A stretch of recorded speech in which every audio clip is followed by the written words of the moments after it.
अगर गोपाल मुखर्जी ने 18 अगस्त 1946 को हथियार न उठाए होते तो कलकत्ता ही नहीं, पश्चिम बंगाल का एक बड़ा हिस्सा 1947 में विभाजन के समय पाकिस्तान में होता। मोहम्मद अली जिन्ना और बंगाल का मुख्यमंत्री सोहरावर्दी हर हाल में पाकिस्तान को हासिल करने के लिए 16 अगस्त 1946 को डायरेक्ट एक्शन डे का आह्वान करते हैं। मुख्यमंत्री खुद कलकत्ता के पुलिस हेडक्वार्टर में पहुंच जाता है और वहां से अपने मुस्लिम आतंकवादियों को हिंदू नरसंहार के आदेश देता है और उन्हें कहता है कि जितनों को मार सकते हो मारो, जितनी महिलाओं का रेप कर सकते हो करो, जितने बच्चों को गला काट सकते हो काटो। इन्होंने इतना बड़ा नरसंहार किया कि हुगली का पानी लाल हो गया था, नाले लाशों से जम गए थे। और जब इस प्रकार का नरसंहार 16 अगस्त, 17 अगस्त और 18 अगस्त तक भी जारी रहा और कलकत्ता का जो पढ़ा लिखा हिंदू वर्ग था वो सर्वधर्म समभाव की बातें कर रहा था, हथियार उठाने की बजाय शांति का आह्वान कर रहा था, उसी समय फिर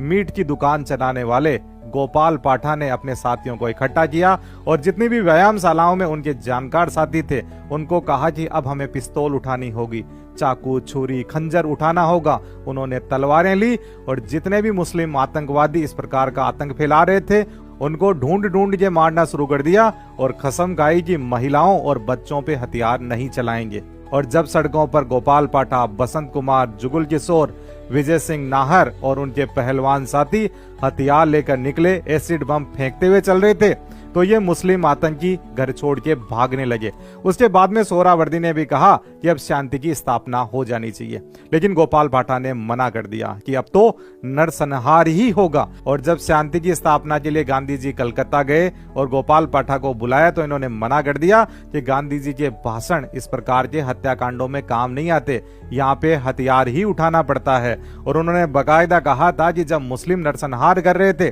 तब गांधी जी कहां पर थे, जब हिंदुओं ने बदला लेना शुरू किया तो गांधी जी यहां पे आ गए। 21 अगस्त को कलकत्ता डायरेक्ट वॉइसरॉय के कंट्रोल में आ जाता है, सोहरावर्दी को हटा दिया जाता है। तो गोपाल पाठा वो व्यक्तित्व है जिन्होंने जिन्ना और सोहरावर्दी के उस प्लान को विफल कर दिया जिसके तहत कलकत्ता ही नहीं पश्चिम बंगाल के बड़े हिस्से को वो पाकिस्तान में मिलाना चाहते थे। अब सवाल यह है कि लाखों हिंदू निर्दोषों को नरसंहार में हथियार उठाकर बचाने वाले गोपाल पाठा को इतिहास में जगह क्यों नहीं दी गई, क्यों इन्हें किताबों में नहीं पढ़ाया जाता। यह देश की विडंबना है कि गोपाल पाठा जैसे इतिहास के इस महान हीरो को आज भी देश में बहुत ही कम लोग जानते हैं।